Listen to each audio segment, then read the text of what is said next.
Welcome to the Passionate Leader Institute's Executive Insight Series. My name is Jennifer Smith, CEO of Growth Potential Consulting and founder of the Passionate Leader Institute. We are trusted strategists helping growth-minded organizations curate and develop a steady stream of ready now executives who excel at leading high-performing teams. Today, our topic is From Technical Expert to the C-Suite, a chief pricing actuary's journey to the executive leadership level. And I'm excited to have Sharon Robinson with me. She's recently retired, but before her retirement, she was a senior vice president and chief pricing actuary at a global insurance company. And Sharon was known for partnering with executives to help them make great business decisions using both her leadership and her actuarial expertise. Sharon also has devoted considerable amount of time volunteering for industry organizations. And so I am delighted to have you here with me today, Sharon. Welcome. And how are you today? Thanks, Jennifer. I'm doing really well. I'm glad to be here. I appreciate the chance to just share with you and others, and I hope that our conversation proves helpful to those that have a chance to hear this recording. Yeah, I am sure that it will, without a doubt. Um, and so I've gotten to know you, yet I'd like our listeners to get to know you a little bit. If you could just share a few highlights of your career journey, um, that will help them have context for the rest of our conversation. Sure. So, well, you shared that my most recent experience, I retired. It's been just a couple years now. But I describe a very traditional actuarial background for myself. I decided very young that I wanted to be an actuary and pursued that in college and did that throughout my entire career. Um, I finished my exams fairly early in my career, and then saw what many actuaries see, in that the opportunities uh, and career progression really started to escalate after that. Um, I held positions at three different companies over the course of my career. So I moved around a little bit, but not excessively by any means. But I think my career was marked by just progressive uh, increases in the scope of responsibilities, in particularly in management roles and in senior management roles. Uh, Again, ending as the chief pricing actuary for Zurich North America, which I distinguish from chief pricing actuary for all of Zurich. That's a different role, but for the North America region, I held that role. Hmm. Yeah, it sounds like a very fruitful career, and it sounds like these opportunities presented themselves and you stepped into them. I'm curious, how did you know that you wanted to move to the executive level? That question. That was an interesting question. It got me really thinking back towards how that all happened. But I think, like, from my very first job as an analyst right out of college, it was expected of me that I would go to the meetings and I would present the work that I did. Mhm. So if I did the work, I presented the work. And I got used to doing that right from the start. And I was able to hear the discussions that went on about how my work would be used or not Mhm. used, as the case may be. Um, and at some point, I hit a job where I did the work, or more specifically, I directed the work of others, and I reviewed it and I approved it, but I was not invited to the meetings where it was discussed, where it was Mhm. presented and discussed. And I did not like that. That was uncomfortable for me. I felt cut off. And I realized how much I liked being in positions of influence. At first, it might have been influencing a small decision on an individual piece of business. Next, it's something a little bigger, right? Maybe you're influencing a decision to retain or exit a market. Then it's influencing a single hiring decision, or it's an entire organizational plan. And I really liked contributing to decision making that is substantive.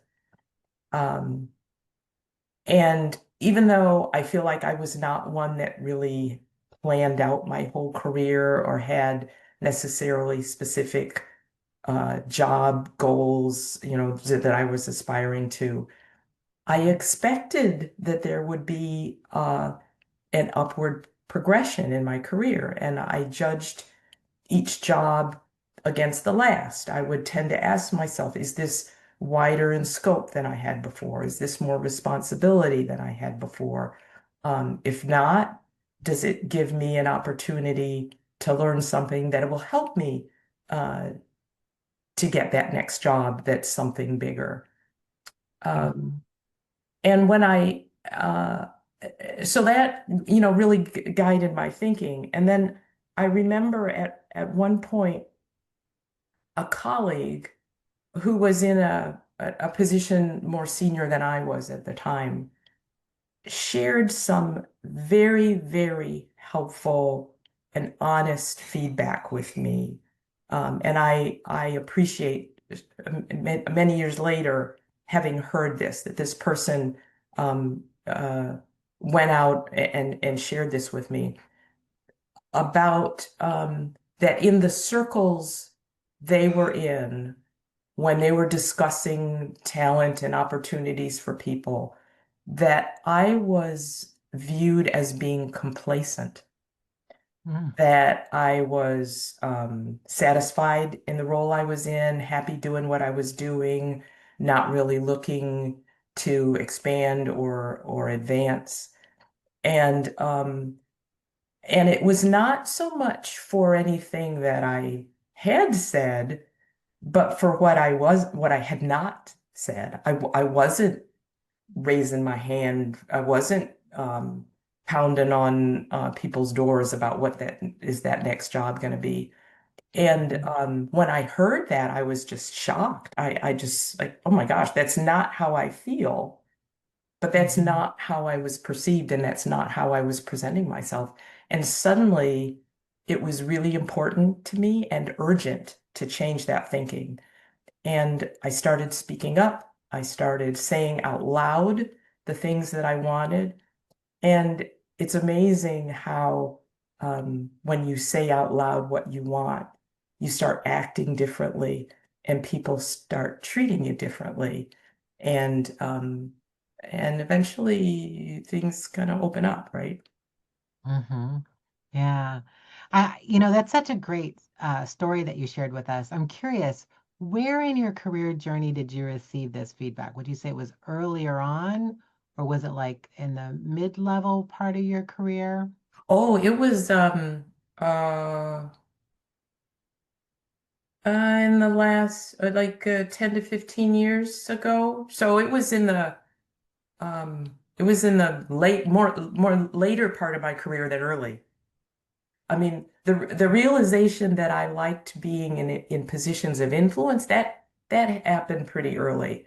But Mhm. realizing how I was being perceived in the organization that I was in at that time, that was yeah, in the last 15 years or so.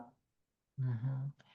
Yeah, thank you for sharing that because there is a distinction, right? We can, in our mind, believe that we're on a path and moving in a direction and we're doing and saying things that will lead us towards our goal, but we're not necessarily being perceived that way. And so the Yeah, realities or that perception is not aligned with what we're thinking our reality is. And yet, once you had that information, you were able to step into it and make some changes and then move in the direction that you wanted to go yeah, in. yeah. It's a wonderful And gift. and looking back on it, I realized, for a long time. opportunities were coming without me asking. I didn't have to. They just sort of came my way. And I could kind of pick and choose and say, yeah, I want to do that, or no, and they were just sort of coming my way. And I was kind of just naturally progressing. But at some point, you hit a spot where if you want something, you got to open your mouth and go after it. It's not going to just, they're gonna not going to just naturally come. It might be at different points for different people, but at some point you got to say it out loud. Say it out loud, claim it, own it. Yeah, yeah. Exactly. Um, so when you think about this decision that you wanted to be in the rooms, you wanted to have influence, and then these opportunities started to present themselves before you got this feedback. What were some of the skills that you believe you were putting into practice or exuding that allowed people, or that why people were open to, I guess I should say, saying, yes, let's bring Sharon in on this and let's have her work on this and let's ask her advice or let's listen to her? Um, I think well, I know that my style of working, my manner of working, um, is when I say this, I'm a thoughtful person in Mhm, that I may not always be, well, rarely, the loudest voice in the room. I'm not the strong type A, aggressive kind of personality, mhm, but I'm objective, I'm honest, I'm thoughtful in the insights that I share, mhm, and I operate with always the best interests of my team and my organization at heart, as mhm, opposed to my own self-interests. mhm, Um, I take ownership of uh, whatever responsibility I've been given. I own the good, I own the bad, I own the mediocre, I own, and I share the successes with the team. mhm, Um, and I think I build trust that way. Um, and there's a point where I look back that was really, really important to me. I was in a role, it was a fairly senior role as an actuary. And I reported to a man who was not an actuary. He was the leader of a business unit profit center. And he sought out my advice for something that had absolutely nothing to do with my role as an actuary. It was not a technical issue. It had nothing to do with pricing. Um, it was a management decision that he was wrestling with. It was an organizational decision that he was wrestling with. And he wanted my opinion about it. And it was it was really important to me because it signaled to me that I was able to add value in a way that had nothing to do with my traditional technical training. And that was a real aha for mhm, me, that I look back on uh, with great fondness. mhm, mhm. Interesting, because what you were saying is, you know, it signaled that you could add value in these additional ways. How amazing that is, first, to experience. And two, once it signaled that for you, what did that mean? Like, what changed? It made me think about other things that I could do besides um, my traditional roles. Now, I I seriously considered doing a non-actuarial role at some point. I never went that route, but it just kind of expanded my thinking about, wow, that could be a possibility for me.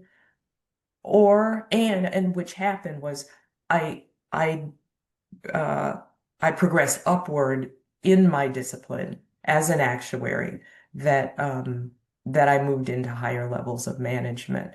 And when you get, even as an actuary, whether you're actuary or, like any role, when you get into those higher levels of management, it's not so much about that technical experience anymore. It's about the organizational decisions. It's about um, it's staffing, it's HR, it's strategy, it's all kinds of things wrapped up into one.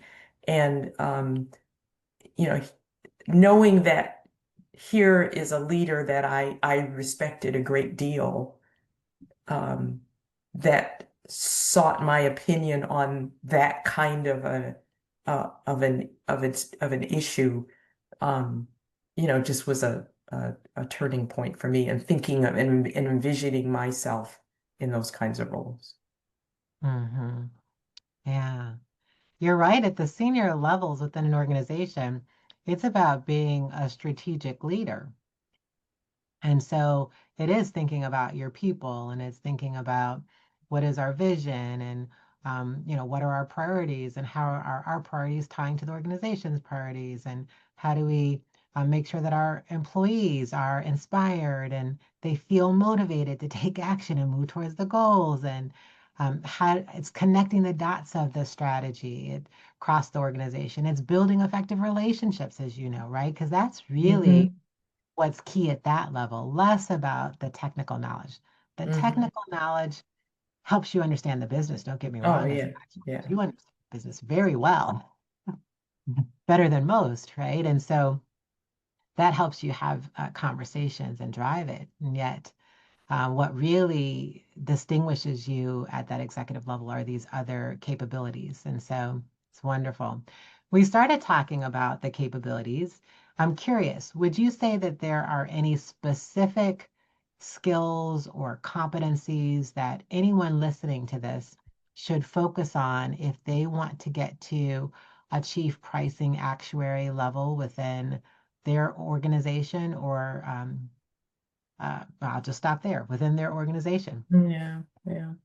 Um, there's all kinds of things, and I think we've been hitting on it, the leadership skills, the leadership qualities. Um, and there's this mysterious kind of thing we call um, executive presence, right? It's that ability to project confidence and command respect, and um, uh, to command a room and an audience, and that the poise under pressure and the decisiveness, right? Those are those kinds of things are generally present in the senior leaders that I've worked with, right? Um, Mhm. uh, some areas stronger than others, but generally that those kind of characteristics are present in the senior leaders that I've known. And they project that and they back it up with execution, right? They have track records of success.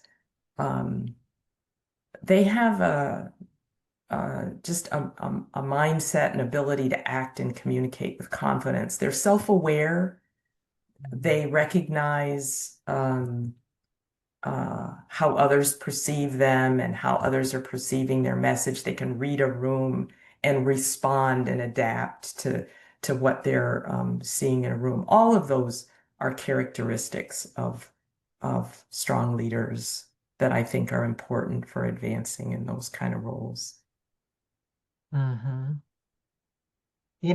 For those of you that are listening, she is sharing a lot of gems here. So I hope you are taking.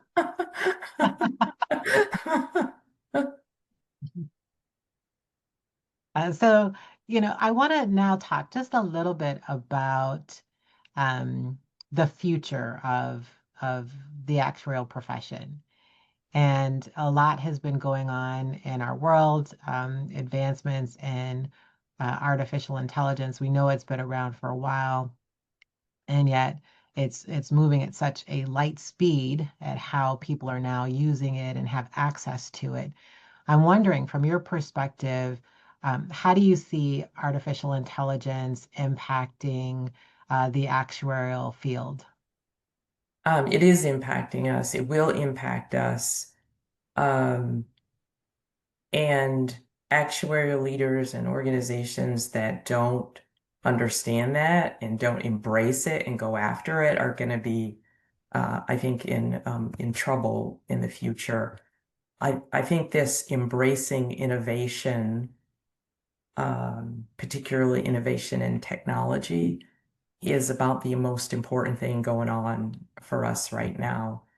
Um, it's it's changing the way we work, or it should be changing the way we work to be more efficient and more Mhm, effective, and help actuaries move more and more, even further towards being reserved for the thoughtful analysis and interpretation of information, because we can use these tools effectively to just help us get through the data quicker and see patterns and see correlations faster. Um, we we have to be on top of that. And one thing that I get concerned about, I've seen this in the past, is when budgets are tight, resources are tight, and they always are in organizations, it's hard to reserve resources for purely research and development type activity. It's really hard. You might be able to pull it off for a project or two, but to have teams that over the long term are just focused on trying to find the new and better way of doing things, trying to um, uh, dig in and learn a new technology and develop how to apply it to our work. Um, those purely research and development roles, they can be hard. Again, when I said when budgets are tight, but we need that. We need that now, in organizations within actuarial areas that are really deeply invested in learning this stuff and how to apply it to our work. mhm, mhm. Yeah, it's interesting. There's a couple things that, when you were talking about it, really resonated with me. And one is this notion of, when we're embracing artificial intelligence, whether you're an actuary or others, but you were specifically talking about how AI can help with the data, taking it and more quickly analyzing it, synthesizing it. And the value now, it sounds like, that actuaries will bring is now reviewing that data, uh, coming up with what are the conclusions, what are the connections to the business, what does this mean? How might we want to look at this even differently based on what we're seeing here? So it raises the value that the actuary is actually bringing to the activity, Hmm. because they're using their core competence and skill, which is their intelligence. Hmm. And now they're communicating that to leaders or to the business to help the business make better decisions. I mean, that should be exciting for people, hopefully. Absolutely. Absolutely. And As if we don't do that, others will do it in our place. Others that don't have that actuarial credential, that know the technology and can churn data through the technology, but don't necessarily have the business knowledge and the business insight that is part of an actuary's natural training. Um, we we're in a competition of sorts, um, with others that will figure out how to use that technology if we don't. hmm Yeah. It's interesting. I was using a generative AI tool the other day and it shared something with me. And I read it and I kind of did this look like, huh, that's fascinating. So I went back and I said, this sounds quite aggressive.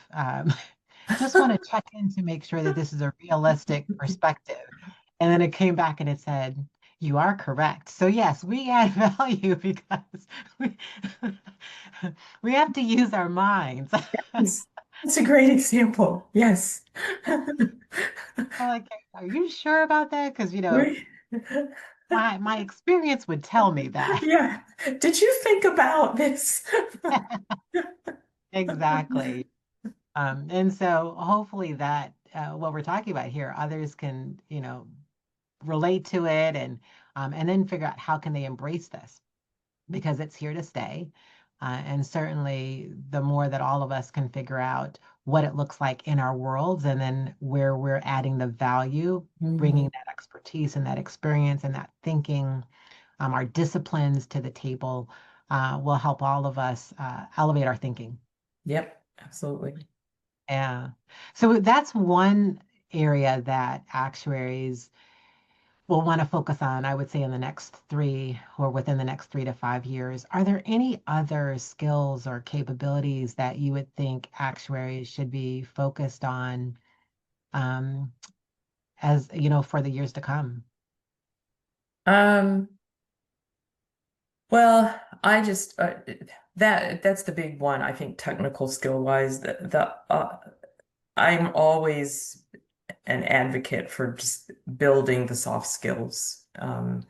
Uh, and if anything, as we embrace technology and it, strengthens those technical capabilities, we need to be ready to up our game in how we are able to um, communicate out what we um, what we gain from uh, the more advanced tools that we have, Hmm.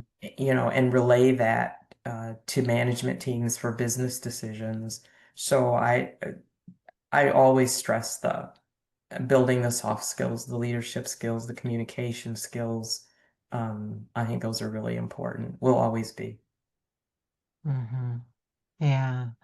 Yeah, those skills. And I'm always laughing when they call, because we call them soft skills, but I'm like, They're not that soft. It's not too soft to have to build effective relationships to have influence within an Yeah. organization. But let's call them soft skills. So we've been calling them for years, actually. Uh, And this we've met this challenge before. Years and years ago, predictive models started evolving in actuarial work as a staple in how we set prices and how we work. And they were this black box that mm, nobody understood. You feed in a bunch of data and it churns it around and spits out an answer and how do you sell that answer? How do you help people feel confident that it's correct and it's appropriate and it's reliable for making a decision on something? You got to know that tool really deeply. You got to know how it works and what it's doing. You got to know what it's saying. You got to be able to explain it. We uh, that was years ago that those started evolving, and we've learned, and there are people that are really good at it, at making that black box not so dark and scary, and um and that's what we have to do now with kind of another evolution of tools that are available to us. hmm hmm Exactly. Exactly. I'm now thinking about something that you said earlier, and I'm curious, how were you able to maintain your authenticity, of who you are, be Mm. authentic, while rising to that chief pricing actuarial role for the North Americas?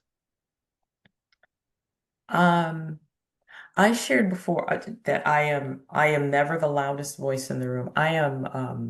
I describe myself readily as an introvert. And it's so stereotypical characterization of women in the workplace, in terms of communication style, but I really fit it. I'm not super aggressive.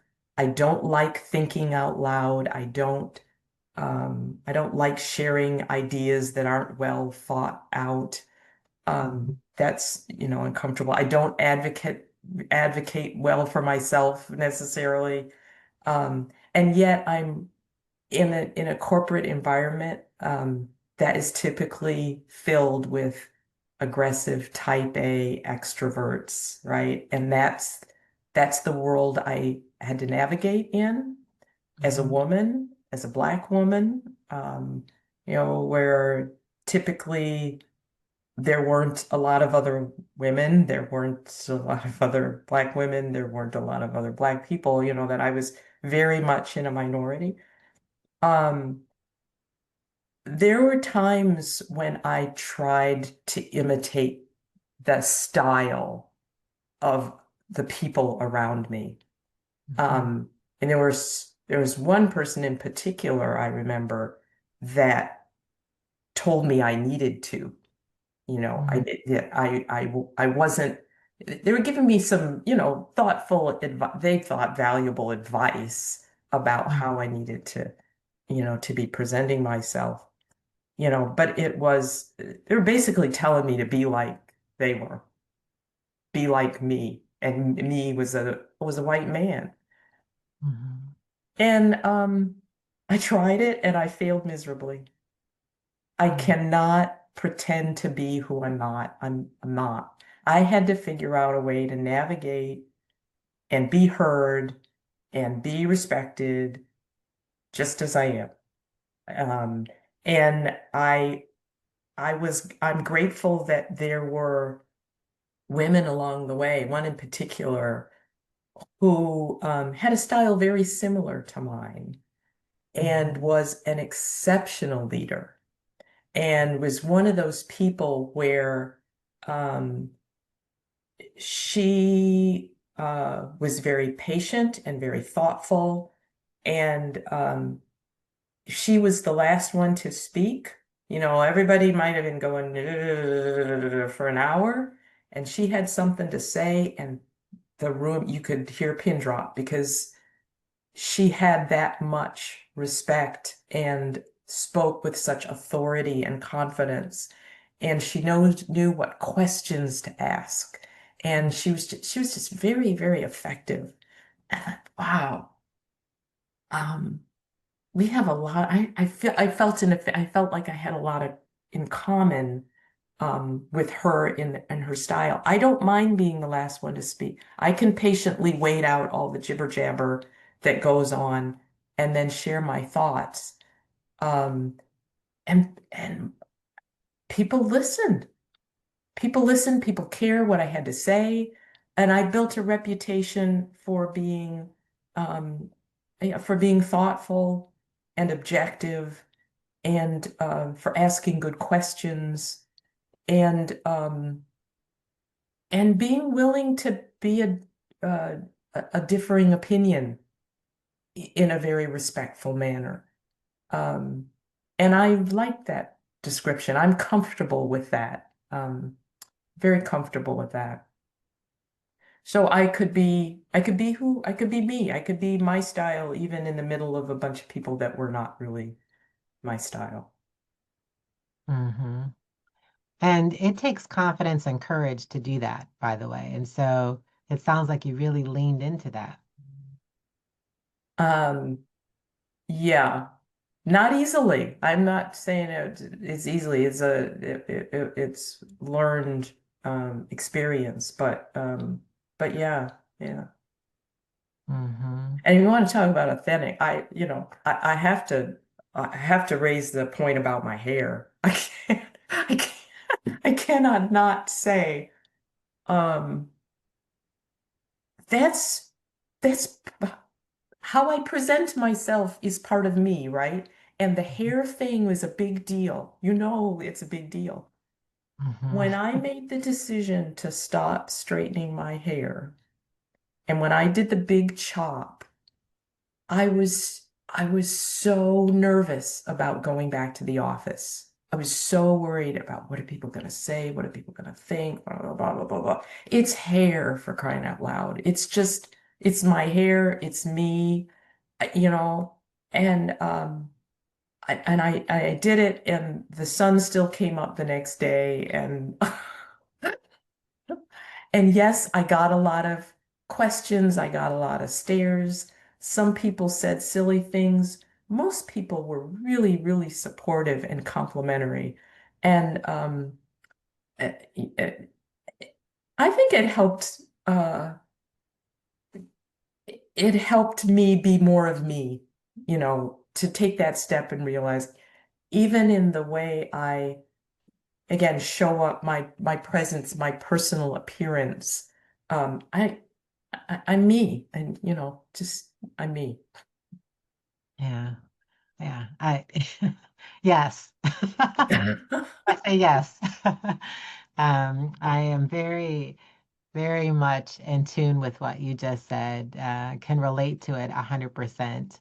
Having done my big chop, and then what do you do with that? And then me actually with my salt and pepper hair and not dyeing it. So I understand because when it That's was no, yeah, yeah, then it was, you do realize your hair is, I'm like, yes, I know, and I love it. It's beautiful. There are people who pay to have my hair, right? And absolutely. um, so certainly you're right. There's something very empowering about doing that because when you own it, then yeah, you just feel very authentic, Yeah, very real. And now yeah. it's a choice. We can choose to straighten our hair if we wanted. Hmm. And yet we know that our natural state is beautiful. And Yeah, so really yeah, step into the beauty of what we naturally have. yeah, absolutely. Yeah, interesting. Great conversation. Boy, we could talk about a whole lot of things that could spin off of that. The next topic that leads me to think about, though, before we were talking about the authenticity of the hair. You were sharing a situation where you said you noticed that there was this woman who had a similar style to you, and it allowed you to be more comfortable being yourself because you could see how this person was respected and showing up. It leads me to a question around mentors and or sponsors. And Mm. curious if this person was ever a mentor for you, either officially, unofficially, or if you saw them as a mentor, even if they didn't know that they were mentoring in a kind of way. And if mentoring or sponsorship was a part of your journey to the There's a lot there. So that particular individual that I was thinking of, no, she was not a formal mentor of mine, but she certainly was someone I considered a role model. Mm-hmm. And I'm ever grateful of being in a position where I was in roles where I got a chance to interact with her, um, and um, and just observe how she worked. I learned a lot from her. Um, I have had mentors and sponsors. Um, I think those are incredibly important relationships to have in your network. Um, there were times when I had them without really realizing what they were called. I did, like particularly the word sponsor. I don't think I really understood what that was until long past. Oh yeah, that was a sponsor for me. But I think they're incredibly important. You know, Mentors are that trusted advisor you can go to for advice, you can bounce ideas off of, you can, get counseling. A sponsor is that person that's able to be in a position of advocacy, that they can help influence advancing your career into a specific job or your entry into some kind of a development program or what have you that's, that's gonna advance you. Sometimes those people are the same, can be the same person. A mentor can be a sponsor can be a mentor, but probably most of the time they're not. And in fact, I think in my experience, I think it's been better when they're not. Um, One of the most effective and beneficial mentors I ever had um, not only was she not at my same company, she was not even in my same industry. Um, she was an executive in financial services, but had nothing to do with insurance or actuaries. I was in a formal mentoring program that uh, paired high potential women with executives outside their organization intentionally. They did an incredible job of matching us up. Um, and she helped me develop in areas that a lot of the things that we've been talking about that don't have anything to do with being an actuary. It didn't have anything to do with my particular discipline. It was it was those softer skills which now we're saying, aren't so soft. It was how to uh, seek positions and prepare for positions of higher responsibility, how to navigate the corporate world, how to present myself. I mean, she was just amazing, and and I could be just totally open with her because I knew there was never a chance I was ever going to work for her. I was not going to encounter her in the hallway, in the cafeteria. Um, that was a special relationship that I didn't have to, that was never going to cross paths in my old organization. And that was very freeing. Um, uh, and then the sponsors that I've had, um, that were there in a position to advocate for me multiple times. I can look back and see it, and that was incredibly valuable. I've held that I've served as those roles for others as well, and that's very rewarding and satisfying. One thing I just say is if you if you want those relationships and you see one or two or more individuals that you want to serve in that role for you, just be really clear about saying it, approach them, tell them what you would like to ask of them, um, and cultivate that relationship intentionally. I think that's really important. Just just make it known. Mhm. Yes. And it's interesting you say to be intentional and to cultivate the relationship because what we know to be true is it starts with that, having a relationship, cultivating it, building it, especially when it comes to the sponsor role.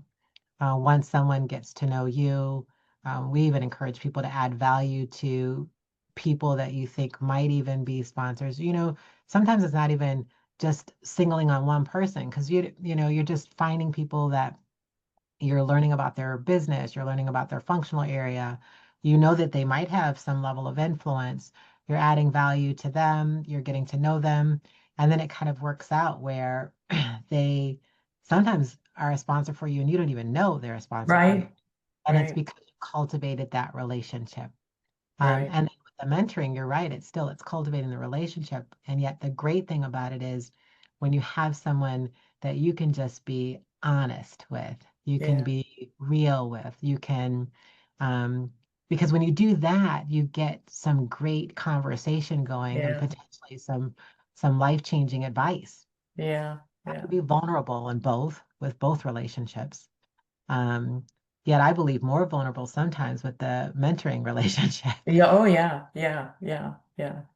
They Yeah. serve those roles serve very different purposes, and it's not so much that you are like, oh, I've got to be careful what I say with my sponsor, and I've got to hide this and not let them see that. That's not what, what I'm talking about at all. But that doesn't mean that everything needs, should or needs is or is appropriate to share with everybody, right? That's just, there's a time and place for everything. And those are two very different kinds of roles.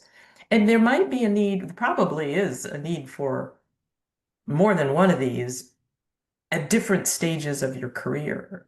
The person that can help you early in your career might not be the most appropriate person that can help you later on when you're trying to get to that next or that first really senior role.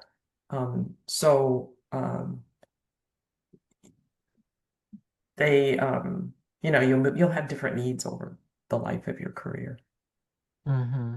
That's a great point to make because sometimes people try to hold on to mentors, and I'm an advocate for, have, like you said, those discussions up front, have an end date to it. And then at the end date, you can talk about would you like to continue that or not? So people don't feel like they're locked in or obligated.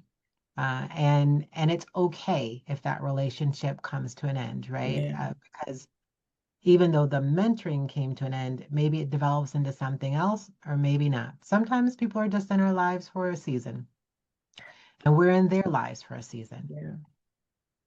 right? What And so, I've found happily in several situations is that at some point, yeah, the formal mentoring comes to an end, but I've made a really good friend, and mhm, that friendship continues, and that's been really special. yeah, it can become very special, very special. And so that's great to share. And hopefully, listeners, you're picking up on this nugget of cultivating the relationships, being proactive, and how that can serve you, and certainly being comfortable with the fact that they will change potentially when you're moving to different levels or you're rising to different levels within the organization or within your career. Yeah.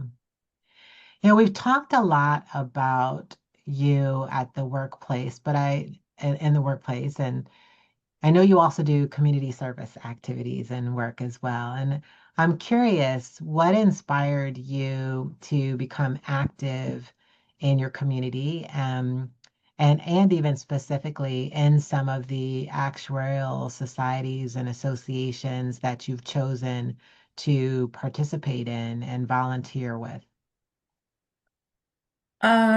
Well, professionally, yeah, I've always it's always just been a real priority of mine to give back. Um, I feel I feel compelled to do that. And when I was in college, I was a recipient of what at the time was a diversity scholarship that was offered by the Society of Actuaries. And it was a financial scholarship. It was very helpful to going towards tuition and, getting through school. And and I was incredibly grateful, and I wanted to show my gratitude by paying it forward. That was really uh, part of where it started. In addition to just growing up in an environment where people helped each other and supported each other, and that was part of my upbringing. Um, but as there was never any question, as soon as I really got through the examination, that deep study, got my exams done, I wanted to sign up for something. I wanted to do something, and I did. Um, I started getting involved and volunteering my time, and it was right around that time, as I had just gotten my fellowship. IABA was really starting to gel. It wasn't called IABA yet, even yet. It didn't really have a name. And the very first meeting I went to was uh, what is now known as the annual meeting. It was in Chicago. It was on the heels of the Society of Actuaries fall meeting. And someone from my company invited me to go with her, and I went. And part of the discussion was deciding what to call themselves and how do we make this what then up till then was kind of just a loose support network of people that wanted to get together and wanted to do some things together and turning it into a formal organization. And we talked about, yeah, names. And I felt energized by that. I felt like I wanted to be involved. I wanted to be part of this group. I met some amazing people.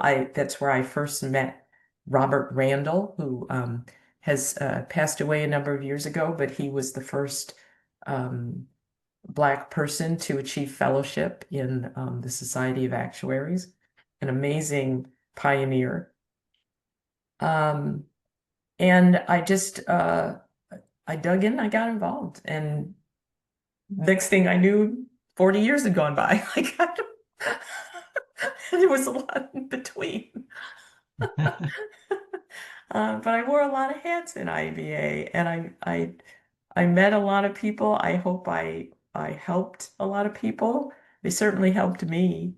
Um, I'm serving now on the Actuarial Foundation's Board of Trustees. The Actuarial Foundation promotes math education and uses the actuarial community to do that, the resources of the actuarial community to do that. I served as chair of the Board of Trustees for a year. I'm now in my final year of service with that board as immediate past chair.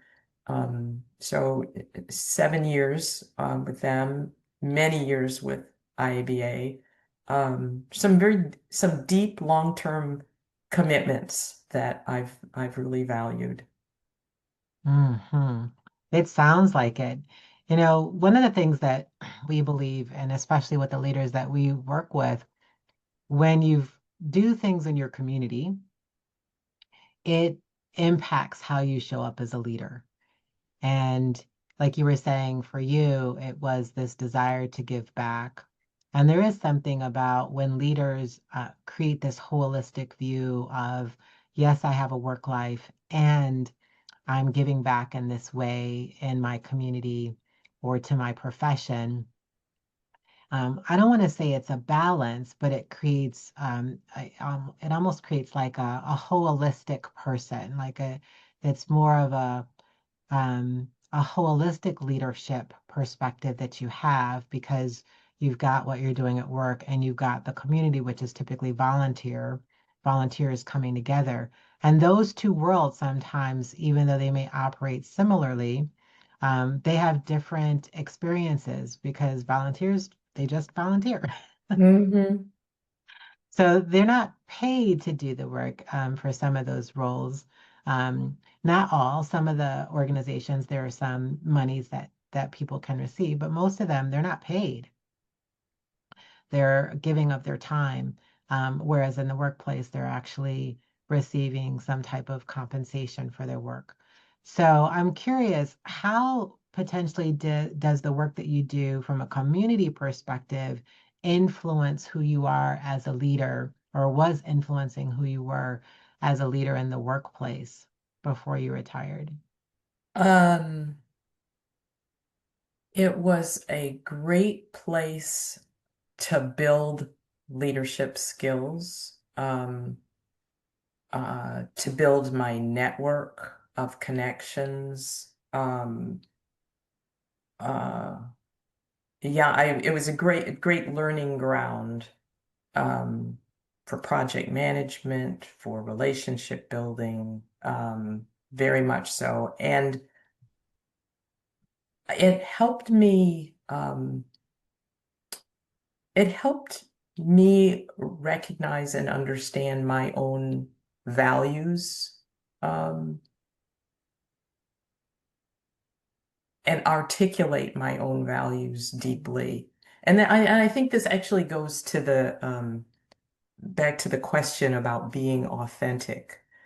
Um, because in IABA, I, you know, I knew what I stood for. I knew, and with the Actuarial Foundation, I know that I stand for and value helping others be in a position to build their skills and pursue the career of their choice, in a STEM field in actuarial science, um, to be who they are, regardless of what color they are, or what their background is, or what their hair looks like.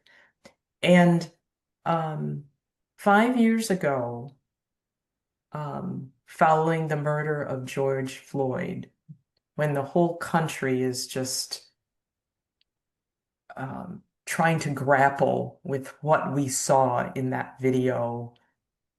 And for many of us, it's not just that one video, it's hundreds of years of events that went unseen.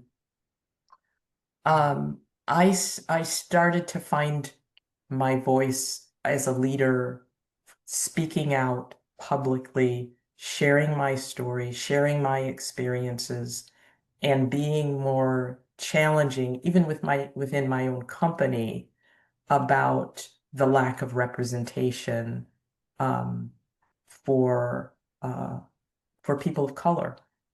And I um, I started speaking within the company. I started sharing my story, then being invited to all kinds of forums to share my story and share my thoughts. And this is just one more example in the conversation that we're having here. Um, Mhm. uh, that was monumental. I didn't even realize how much I was holding in. Mhm. Um, and to just to open up and speak out about these things that were important to me, that I was just kind of sick and tired of some behaviors, and some and being the only one in the room all the time. And uh that was amazing. And IABA, organizations like IABA helped me get there, to be able to do that and to speak out. Truly. Mhm. Yeah. It's interesting because we've always had a voice since we were born, but it's different than finding our voice Yeah, yeah. and then getting to the place where we're confident to then actually share, to speak what's in our heart, what's on our mind, what we've experienced, what our hopes are for whether it's the situations or the world at large. That's really when we find our voice, Yeah, whatever that is yeah, for each one of us. yeah, yeah. Yeah, it's amazing that you were able to do that and that you were part of organizations that you felt you could like almost immerse yourself in or dig into and get involved in, such that when these different situations occurred, everything, it's almost like the puzzle pieces have been put together for you just to then see the true picture or the true image of what those pieces represented. And that's wonderful. Um, we've been talking here for quite some time, and I've really appreciated all that you have shared with us today. Just great insights, just the talk, whether it's about authenticity, whether it's about artificial intelligence and what Actuarial should focus on, whether it's about your journey to the executive level, whether it's about community service, just so many nuggets of information that you have shared with everyone here today. Before we actually wrap up, my final question then for you for this conversation is, what any additional advice would you give to anyone who's listening to this, who is a leader who desires to elevate themselves, or maybe even a leader who might be sitting there feeling like they're struggling a little bit at this point in time? What advice would you give them? Um, one thing that was really important for me, it's mindset. Um, you want something, but you're unsure of, do I have what it takes? Am I the right person? Like, I mean, I struggled with those things. I had a lot of, often had a lot of self-doubt. I had to get to a point where I was convinced that I belonged there, Mm, um, that I belonged in the boardroom, that I belonged amongst those leaders, that I was not on the fringes, but I belong. I had to believe that. And sometimes that's not an easy thing, but I had to believe that. And then it was like, I said when the person kind of shared with me about about how I was being perceived as kind of complacent in my career. And that woke me up, and and I started speaking out more and saying things out loud. And it had the effect of, I started acting differently. When I started saying things out loud, I started acting differently and projecting differently, and um, and started believing and building that confidence. Yes, I belong there. This is not an impossibility. I can see myself in those roles. I'm, just as much as anybody. And I think there's a lot to be said for just that mindset and that, believing that.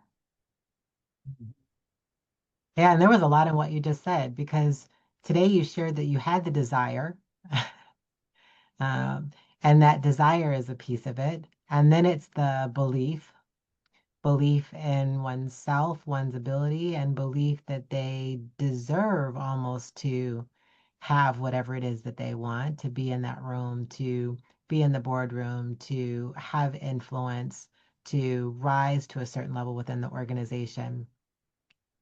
And then there's the whole taking action in a direction toward that.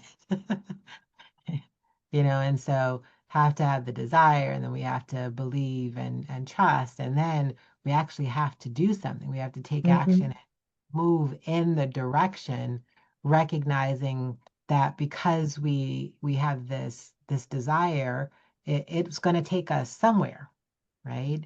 And then the last thing I heard you say was around the visioning piece, and to be able to close our eyes and to see ourselves in that place is very powerful. You know, visualization is a tool that has been used by business professionals, it's been used by athletes, it's been used by inventors, it's been used by a number of different disciplines to actually bring to life ideas.